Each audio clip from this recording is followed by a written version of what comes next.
Hello everyone, Happy New Year. It's now 2025. It's actually not 2025 for us yet. We're filming this a little bit in advance, so hopefully the year wrapped up well. So since some of you guys have asked, rather than showing shop guitars, today we are going to show my personal collection, which I'm very excited to get into. We show you guys a lot of the guitars that come in for the shop, but we've never actually really looked at my personal collection too much. I know I often reference guitars in videos that I own that you guys have never seen, so hopefully today will be a cool video going into all the stuff that maybe doesn't always get shown on camera.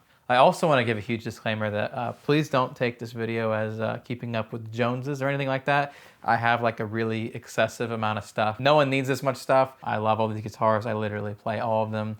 And I'm very grateful to have all this stuff. Don't use this video to compare or anything. There's also lots of people that have way bigger and higher end collections that are worth way more than mine. And I don't do any of this to keep up with anyone. I just stumble upon things I enjoy. I can be a bit of a collector. I also love collecting like Lego and retro video games and that kind of stuff. So it happens with guitars as well. I don't really consider myself a guitar collector as much just because I literally play everything.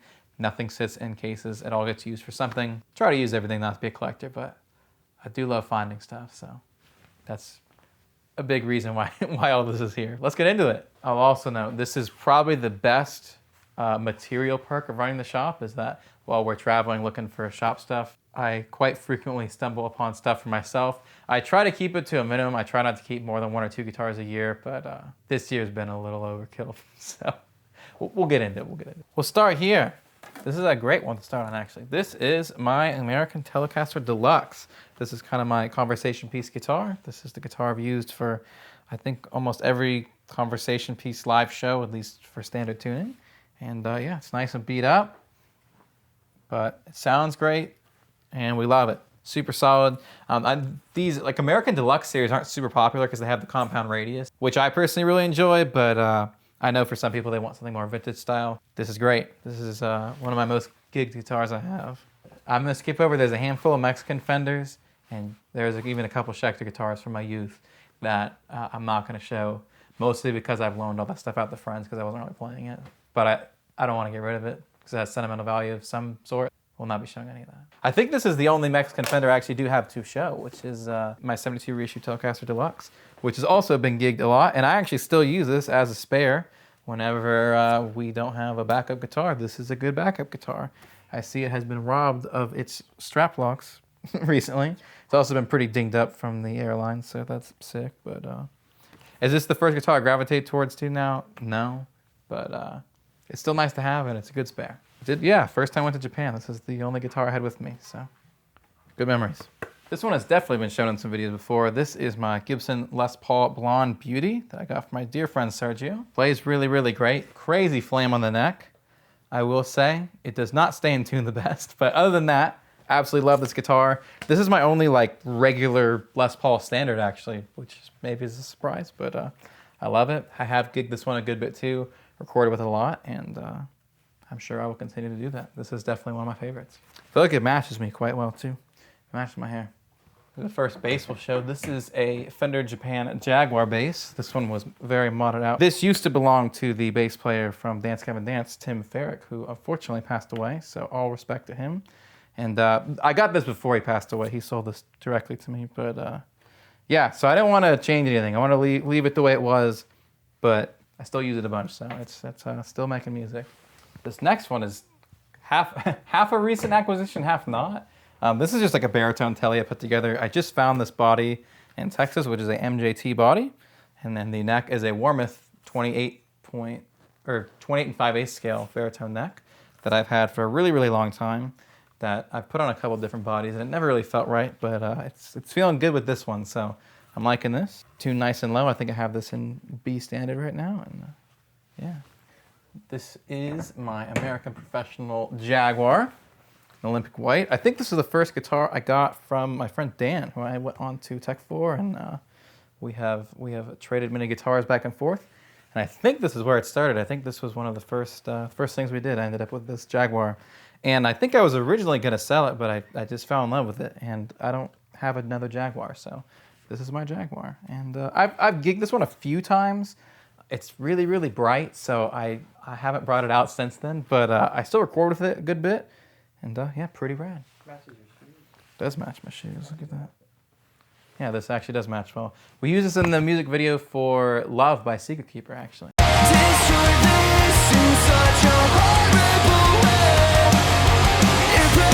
It's a good looking guitar. It sounds great too, but it's, if you know Jaguars, it's a very particular thing. So if it's not the vibe, it's not the vibe. And in a live environment, I haven't found a use for that yet. This one I got around the time I was doing an EP called Rose Colored Dreams with a conversation piece. This is an American Professional limited run Strat with a all rosewood neck in champagne sparkle. Pretty rad. And yeah. This, I have both gigged with this and recorded this one a good bit. This one is in C sharp standard. This for quite a while has been my C sharp standard guitar. I have a number of guitars tuned down that low right now, but this is kind of the main one for that tuning, and we love it. This was used all over Rose Colored Dreams. This was MS Paint and a few other songs.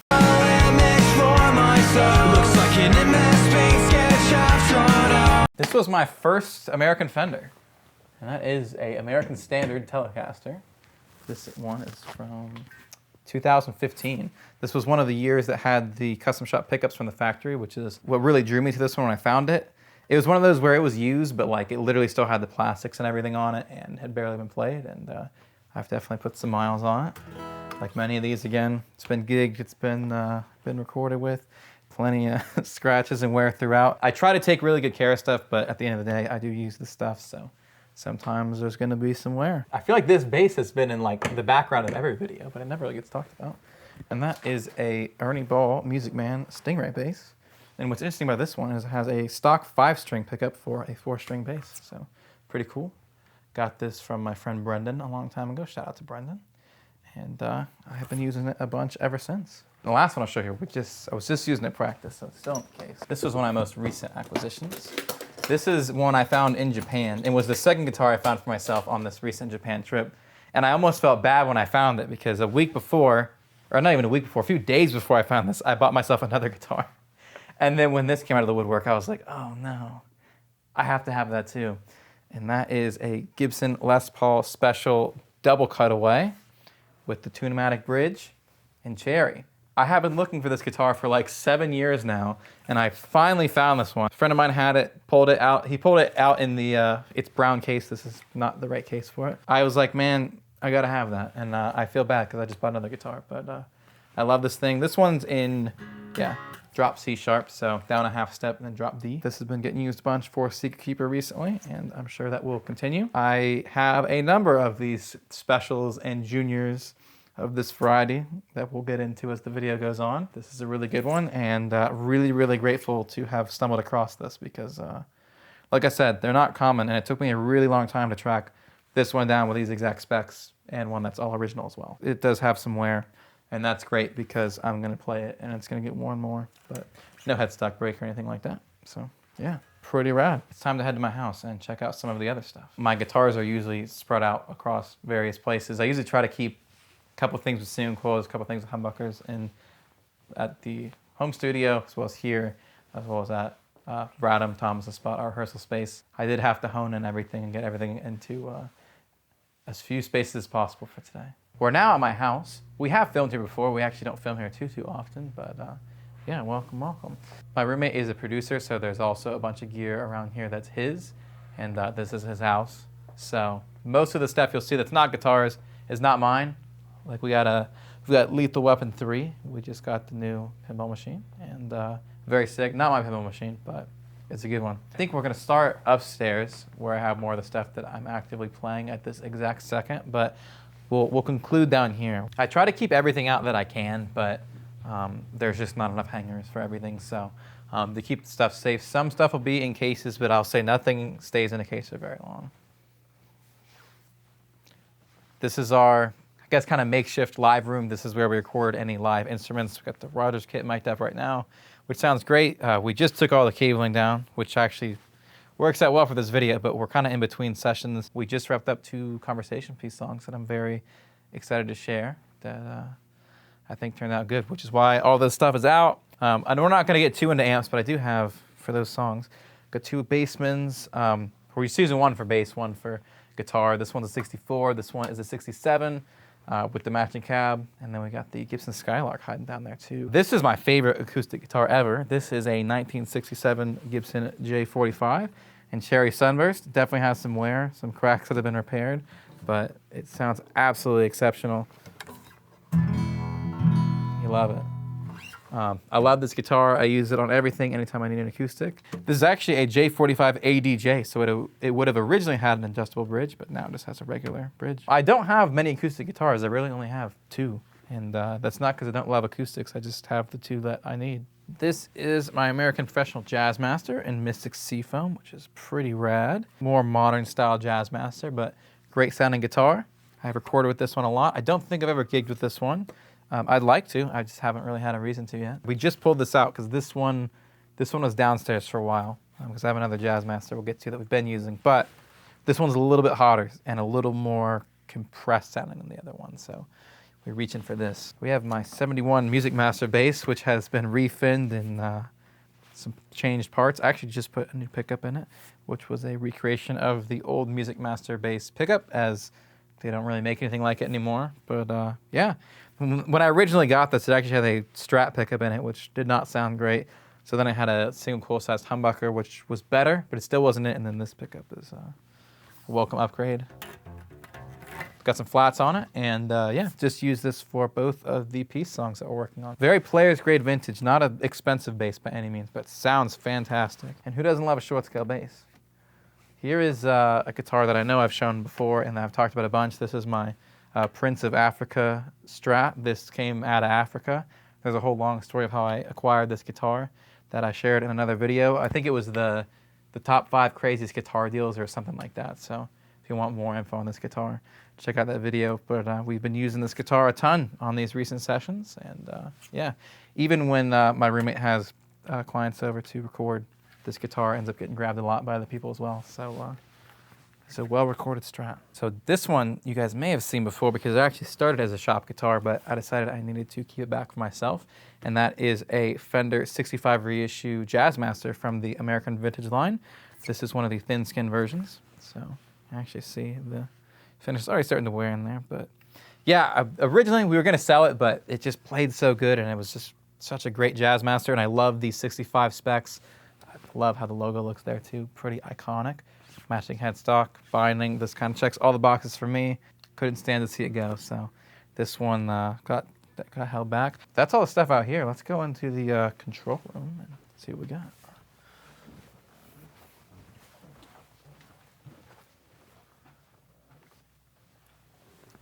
This is one of my favorite guitars to write on, and I did bring this one out on the run that Secret Keeper did with the band Ghost Chant. Shout out to Ghost Chant. So that's kind of always what I remember this guitar by, is that was when I first got this. This is one of the newer Gibson Original Collection SG Juniors, which it seems they didn't make a lot of because they're already like discontinued. They're already out of stock everywhere. So yeah, this one is from 2019. So very, very early for the original collection, but sounds fantastic and you love it. You're gonna see a lot of juniors and specials here. I know I said that already, but this is a good one. This one gets used a lot. I want to start gigging that one again, but it's not in rotation for that right now, so it's been in here. This is my American Standard Jazz bass. This gets used a ton as well. You can't go wrong with the jazz bass, and the American Standard is just your regular, straight up jazz bass. It's the flagship for a reason. So, yeah, this does what it's supposed to do. Once again, this one gets used a lot by me. Gets used a lot by people who are coming by to record, and it's a good one. This one came from our trip to Japan in February 2023, and that is a walnut Telecaster from the Fender traditional line. This was an FSR special run guitar they did for Ishibashi. I bought it in Ishibashi in Shibuya. Pretty sick, right across the street from the Outback in Shibuya, the Outback Steakhouse. And it's a pretty rad guitar. Once again, use it a lot. And right now it's tuned down to C# standard, as there is a song we're working on in that tuning. And that's why it's in here. Coming over here, these are not all mine, but I will take out the ones that are mine. This is my 61 reissue SG in ebony. Once again, this guitar has seen a lot of use. Probably recorded with this one the most of any of the humbucker guitars, I'm thinking. Probably. But yeah, just exceptional sounding SG, nice thin neck, and doesn't get much classier than this, all blacked out. Pretty rad. Very grateful to have this one. This is another favorite of mine. I'm gonna show this one. I don't know if this is a shop guitar or a me guitar. We've had it at the house since we've been using it for some demos. Actually, my roommate's probably been using it more than I have. But this is a 1987 double cutaway Les Paul Jr. with the Tune-o-matic bridge stock, as you'll see on a bunch of these. But yeah, this kind of fits right in with my collection, I guess. I'm accidentally building of the guitars with these specs of the juniors and specials with the style bridges. I love them, and they're not crazy expensive compared to what a lot of things are. So always hunting these down. This one does have a headstock break, which actually, it's funny. If it didn't have the headstock break, it just would have got sold at the shop and no one would have said anything. But this was not advertised to have a headstock break, and we didn't know it till we got it. So that's why this one got pulled aside and ended up getting used a bunch on some personal endeavors. We have not brought it back. Probably should bring it back to the shop or decide if we're going to keep it. We'll see. But pretty sick. I will note, this is the only guitar in that state where it's like we bought it in and I haven't sold it. So don't really do that very often. I usually either pretty immediately make the decision of if I'm going to keep it. And like I said, we probably buy in 500, sometimes up to 1,000 guitars in a year, and I'm keeping a couple of them. There's not many that we're keeping back. I certainly don't look at every guitar and think, oh, should I keep this? The default answer with everything is it gets sold. But once in a blue moon, you got to keep something. We have a 1991 Gibson Les Paul Special. This is actually, these were called the Junior 2. This is very similar to the one that I showed you guys at the shop. That is a double cut. This is the single cut version of that. Stock Tune-o-matic bridge. Yay. Sounds fantastic. This one's a little heavier. This was the second guitar of this type that I acquired. The first one we'll see downstairs. This one gets recorded with the lot as well, not just by me, but by anyone else coming through. I will note, for all of the variants of this style guitar I have, this is the one that always lives here, so I probably write on this one the most for what it's worth, and the other ones tend to get gigged with more.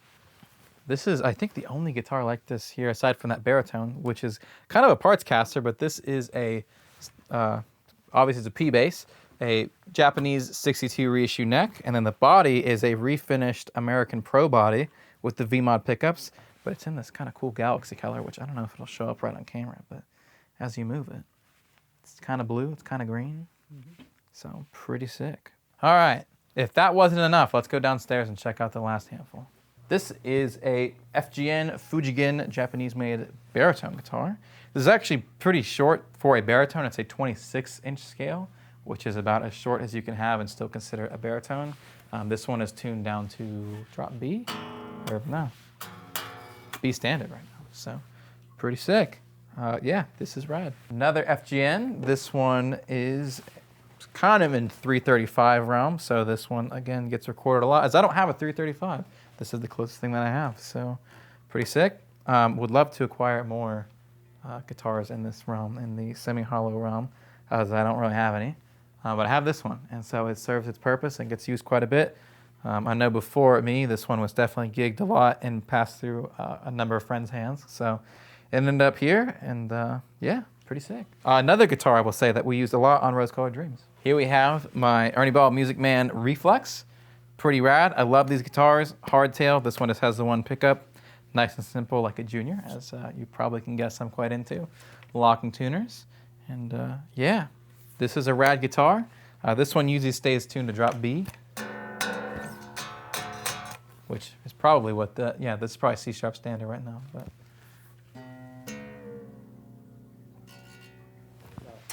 there you go, there's drop B. But yeah, anytime for Secret Keeper we play in B, this is the guitar that I usually grab. So use it for some gigs. Definitely recorded with it quite a bit, and yeah, pretty rad guitar. So in a lot of videos I talk about guitars being vibey, and what do I mean by that? When I say guitar is vibey, it's something where it feels like it has its own personality, it has a uniqueness to it, it gives you something back and inspires you to play a certain way. That's what I mean when I say something's vibey. This guitar is devoid of vibe. There is no vibe with this guitar. And to be frank, this is probably my least played guitar in here, technically.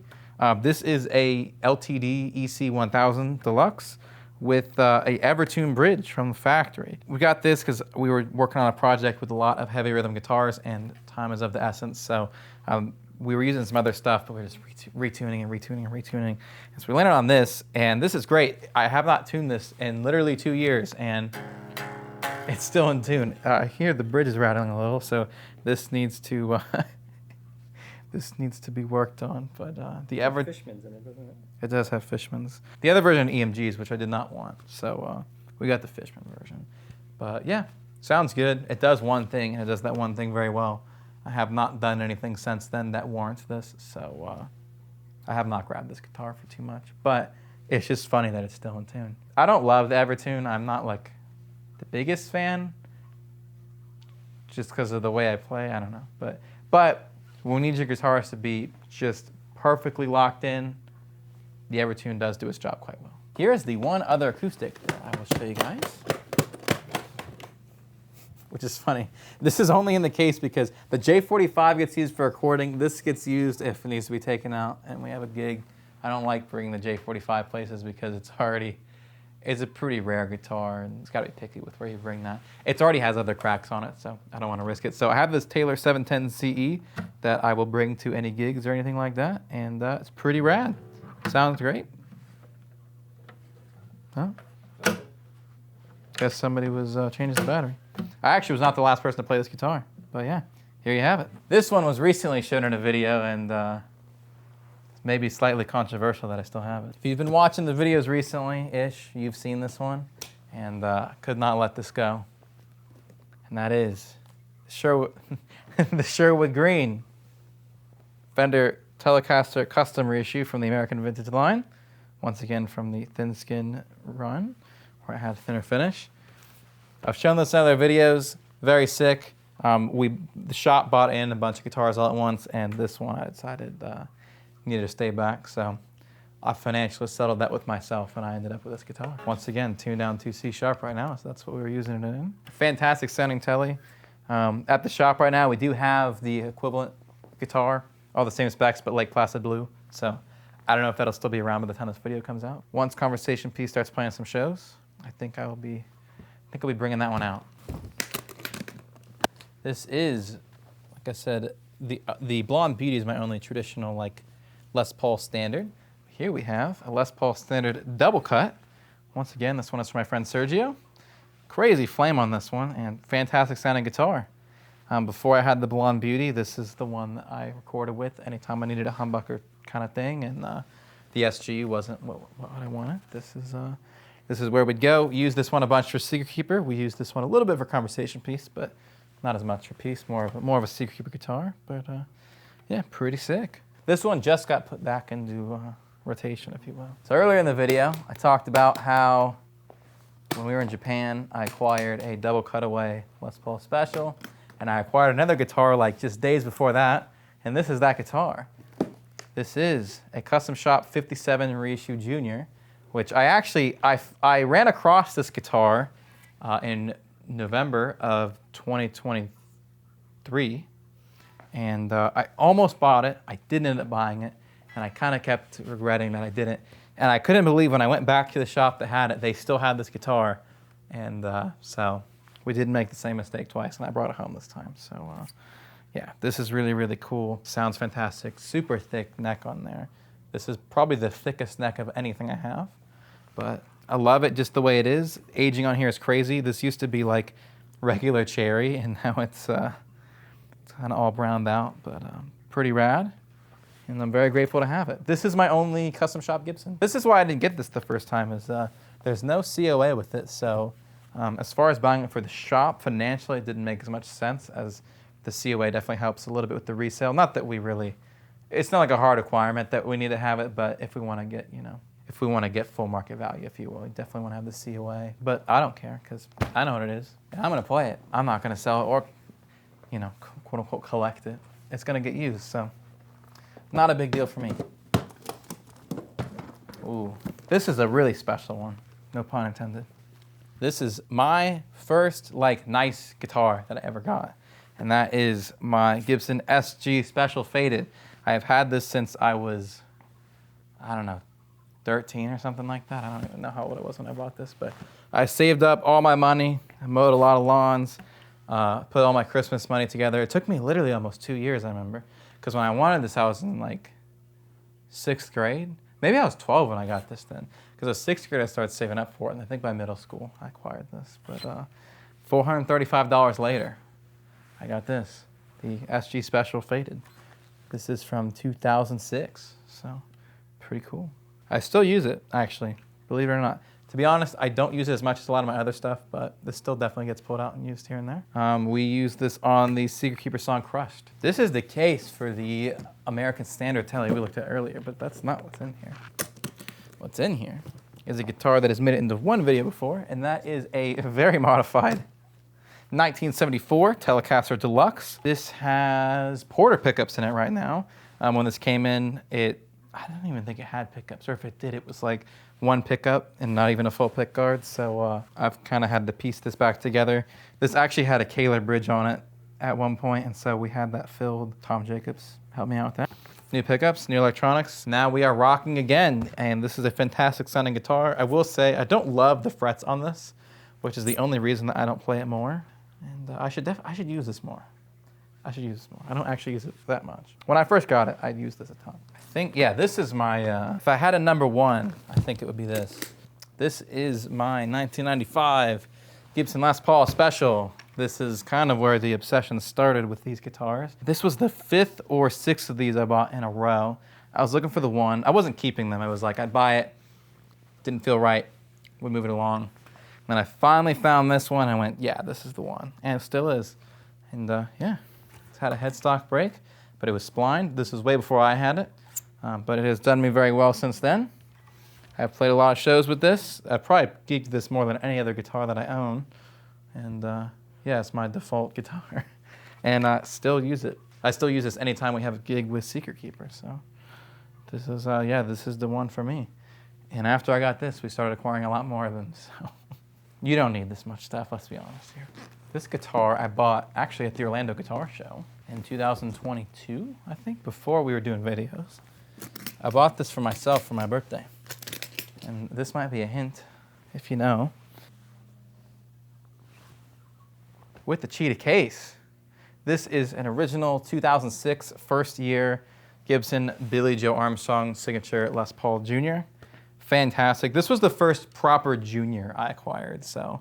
The first thing in this realm I acquired was the yellow one, then the wine one we looked at upstairs, and then I think this was the next one after that. And the collection of these kept growing and growing. I love this guitar. I love the case. I mean, this is sick. And I do love the logo here.